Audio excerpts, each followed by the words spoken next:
अस्सलामु अलैकुम वरहमतुल्लाहि वबरकातुहू। बिस्मिल्लाहिर्रहमानिर्रहीम।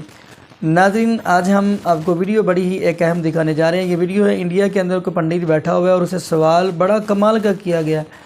वो सवाल ये किया गया है कि एक तरफ आप भगवान भगवान करते हो, एक तरफ भगवान को मारते कह दिया मर गया, दूसरी तरफ उसकी पूजा भी करी जा रही हो। जो भगवान हो वो तो मरता ही नहीं है। तो नाज़रीन, बड़ा ही कमाल का सवाल किया गया और पंडित के आप पसीने छूटते देखें और वीडियो देखें, आप हैरान होंगे। और नाज़रीन, हम आपको इसी के साथ ही आपको ज़ाकिर नाइक हाफिज़हुल्लाह ताला की वीडियो दिखाएंगे। तो फिर इंशाल्लाह इसी वाला से हम भी नाज़रीन बात करेंगे। तो आइए नाज़रीन मिलकर वीडियो देखते हैं। उनकी मृत्यु कैसे हुई? मृत्यु नहीं हुई, भगवान क्या हुए? प्रकट भय, प्रकट कृपाला। हाँ, भय प्रकट कृपाला, भगवान प्रकट होते हैं। हाँ। जैसे भगवान प्रकट हुए वैसे ही भगवान अंतर्धान हो गए। नहीं, उनका हृदय भी जीवित था ना? हाँ, उनका हृदय, उनका हृदय है ना जगन्नाथ भगवान जी के भीतर। हृदय जला नहीं, पूरा शरीर जला है। वो कैसे हृदय कैसा जीवित रह गया? भगवान है ना वो, इसलिए। हाँ हाँ। गोवर्धन कोई इंसान को छा नहीं सकता। हाँ, बरोबर। हृदय किसी इंसान का तो जलाए में ऐसा ना होगा कि जले ना। हाँ। तो वो भगवान है। भगवान है, कर तुम अकर तुम अन्यथा कर तुम सर्वसामर, जो कोई नहीं कर सकता। हाँ। वो भगवान कर, भगवान चाहे तो एक पल में पूरी सृष्टि जला के राख कर सकते हैं। हाँ। और दूसरे क्षण जस की तस फिर तैयार कर सकते हैं, जस की तस बना सकते हैं। ये भगवान की सामर्थ्य है।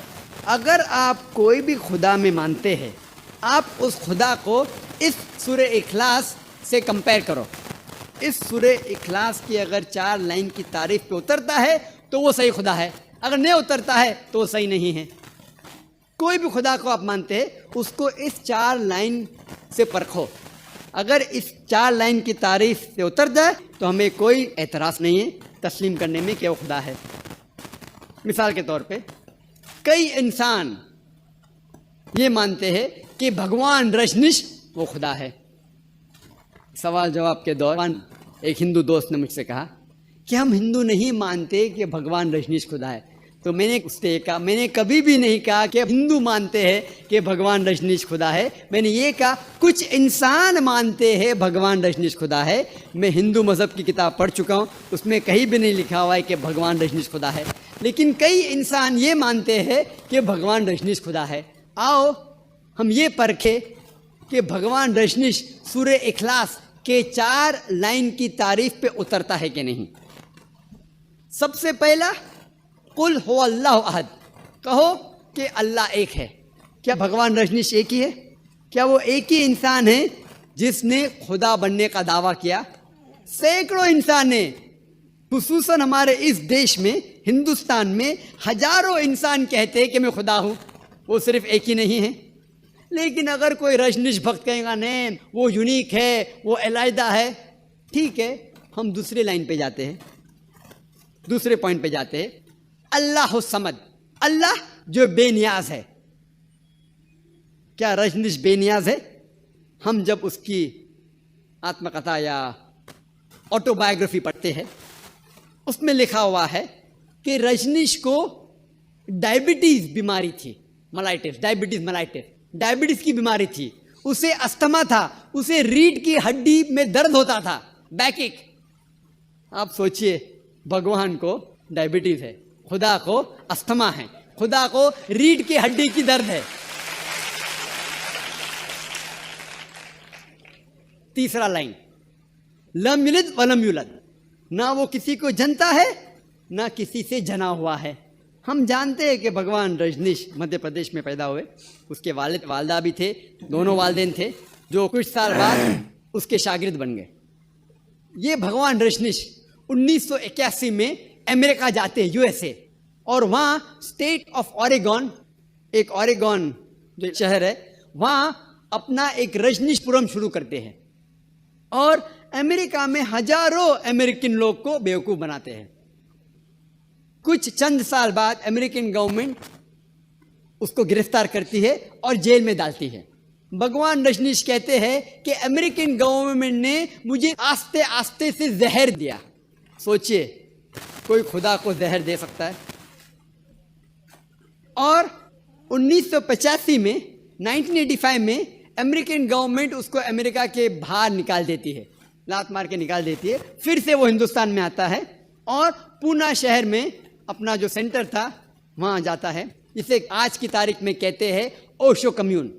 और अगर आप जाएंगे ओशो कम्यून में पूना में, जो रजनीश का एक आश्रम है, वहाँ उसके कब्र पे, उसके समाधि पे एक तख्ती है जिसमें लिखा हुआ है Bhagwan Rajneesh Osho never born never died but visit the earth from the 11th of December 1931 to the 19th of January 1990।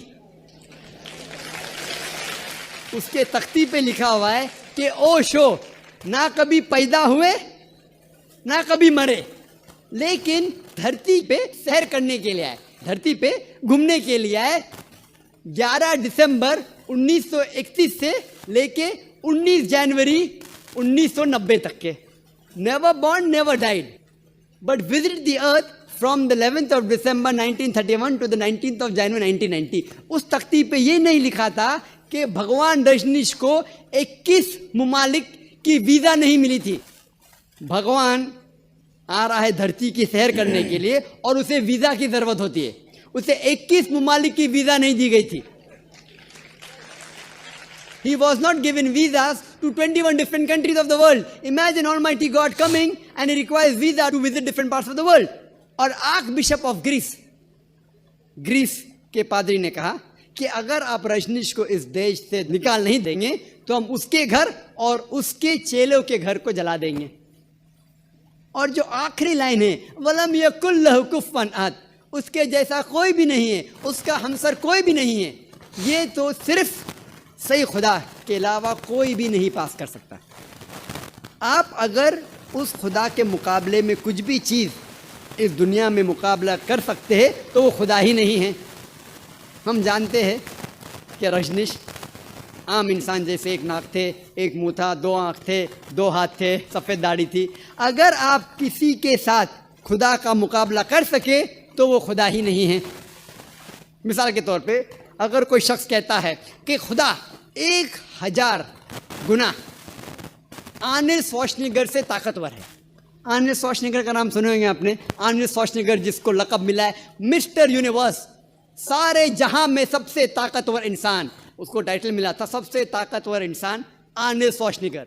अगर कोई शख्स कहता है कि खुदा 1000 गुना आर्नल्ड श्वार्ज़नेगर से ज़्यादा ताकतवर है, आप अगर खुदा का मुकाबला किसी से भी कर सके, किससे भी करते हैं, चाहे वो आर्नल्ड श्वार्ज़नेगर हो, चाहे वो दारा सिंह हो, या चाहे किंग कॉन्ग हो, चाहे 1000 गुना हो, लाख गुना हो या करोड़ गुना हो, अगर आप खुदा का मुकाबला किससे भी कर सके इस दुनिया में, उसका हमसर कुछ भी है, किससे भी आप कंपेयर कर सके तो वो खुदा ही नहीं। वलम यकुल लहु कुफुवन अहद, ये 4 लाइन का डेफिनेशन है सूरह इखलास कुरान मजीद में खुदा की तारीफ में। अगर कोई भी शख्स कहता है कि ये खुदा है, कोई भी इंसान कहता है कि ये खुदा है, अगर उस 4 लाइन की तारीफ में उतरता है तो हमें उसे तस्लीम करना चाहिए कि वो सही खुदा है। वरना अल्लाह ताला फरमाते हैं सूरह इसरा में, सूरह नंबर 17 आयत नंबर 110 में, कुलिदुल्लाह अबिदुर रहमान अय्यम्मा तदू फलहुल अस्माउल हुस्ना, चाहे आप कहो उसे रहमान, अल्लाह को चाहे रहमान कहो या अल्लाह कहो, कुछ भी कहो लेकिन अच्छा नाम कहो। जी नाज़रीन, आपने ये वीडियो मुलाज़ा फरमाई तो माशाअल्लाह ज़ाकिर नाइक हाफिज़हुल्लाह ने बड़ी ही कमाल की गुफ्तगू की है।